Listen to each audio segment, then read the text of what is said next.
Differences between the male and female brain, presented by Gina Kelker. Boys will be boys and girls will be girls. We've all heard the saying before, but what does it really mean? The focus of my research was to find if there is science to back up the notion that males and females think differently, and if so, what impact does it make within the classroom learning experience? Are boys and girls really so different? Boy toys versus girl toys. Is there really such a thing as boy toys and girl toys? Walk into any toy store and you would believe so. Toys are more often catered and marketed to one gender over the other than they are promoted as being gender neutral. Toys marketed to boys typically include more action-packed toys such as toy weapons, vehicles, and action figures, often with some sort of fighting implement with them. Toys marketed to girls, however, tend to involve nurturing and domestic type activities such as baby dolls, cooking, and playing dress up. Let's take a look inside the brain. While gender stereotypes do carry some truth, are the differences between the genders simply cultural and outwardly imposed, or are there innate differences within male and female brains which contribute to these differences? Researchers are now able to look inside the brain using PET and MRI technology and have discovered structural and functional differences that affect human learning. They have found the gender differences in the brain throughout the world. Gray matter versus white matter. The male brain contains almost 7 times more gray matter than the female brain. Gray matter areas of the brain are localized information and action processing centers, which can translate to a type of tunnel vision. An increase in gray matter may cause the person to be less sensitive to their surroundings once they become deeply engaged in an activity. The female brain utilizes almost 10 times more white matter for activity than the male brain. White matter is the networking grid that connects the gray matter and other processing centers with one another, and the higher amount of white matter used by the female brain is one reason that girls tend to transition better between tasks than boys do. The difference in gray versus white matter used between the male and the female brain may also explain why women tend to be better at multitasking while men tend to do well in task-focused projects. In the male brain, boys have less serotonin and less oxytocin than girls have. This explains why boys, on average, tend to have a more difficult time sitting still and are typically more impulsive than their female counterparts.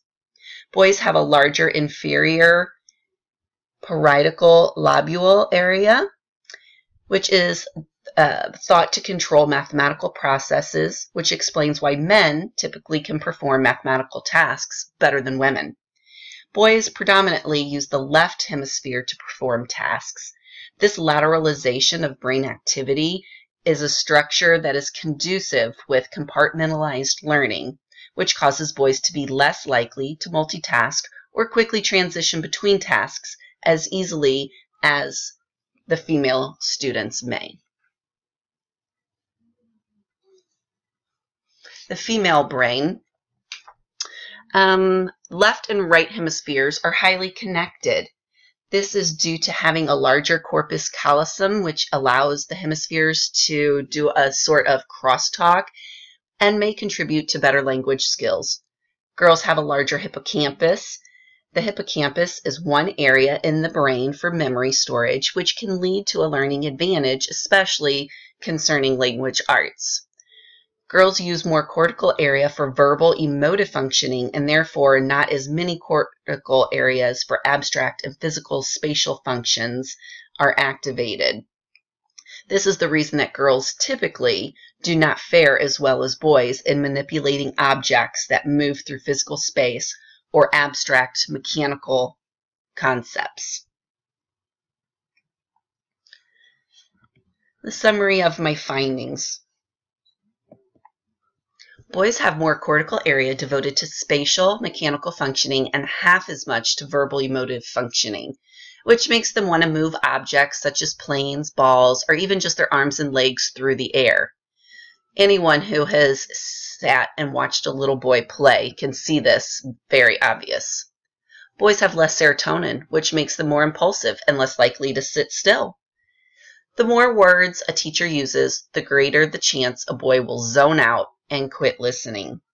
While we cannot say the differences between males and females are all due to the structure of the brain, scientists have discovered approximately 100 gender differences in the brain. I believe there is enough evidence to show that the differences do have a direct correlation to learning styles. So how does this translate to the classroom? It is important to point out the statistics that show that boys receive the majority of D and F grades and the minority of A grades. They on average test below girls on state tests in all 50 states, and they are more likely to drop out of high school than girls are. So we need to close that gender gap. We need to help our girls in the math and sciences areas and help our boys more in the language art areas so that we can bring them together. Some teaching strategies to consider.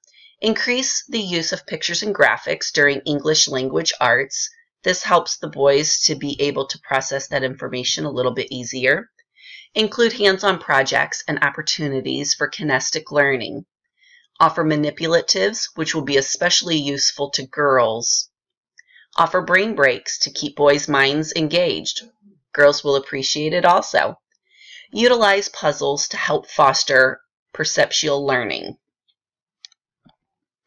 In conclusion, I feel as though education has been geared in such a way that boys have been at somewhat a disadvantage. I believe that the increase in hands-on type learning opportunities as well as integrating movement into classrooms is a step in the right direction. While my research has shown many differences in the male and female brain, there is not a definite boys versus girls way to do things, and this should only serve as an additional reminder that we as humans are all unique. There are no differences in what boys and girls can learn, but there are big differences in the best ways we can teach them.